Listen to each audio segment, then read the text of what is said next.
Happy Feast of Saints Simon and Jude, two of our lesser known, lesser talked about apostles. They've got great stories though, even though we don't always acknowledge them. Simon was a zealot, which means he was part of this group that was looking for a political revolution in Israel. He may have been a little disappointed at first when he realized that wasn't Jesus' plan, but nonetheless, he was a faithful disciple who eventually would give his life in ministry, offering himself up in that great sacrifice of martyrdom. St. Jude, we all know as the patron saint of lost causes. A lot of us have deep devotions to that saint. Maybe he's helped us through some difficult times. But St. Jude also wrote a letter that we have in Scripture. It's very small. You could read it in 4 or 5 minutes.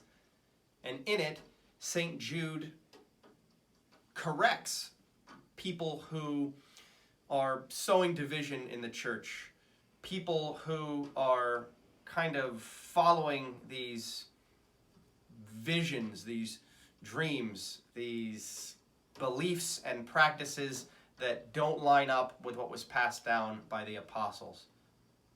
St. Jude is very clear that a lot of these people, even though they are sowing division, even though they have this idea of what Christian life should be like, don't follow it out in their actions, that they are drawn into sin and into a lot of bad stuff.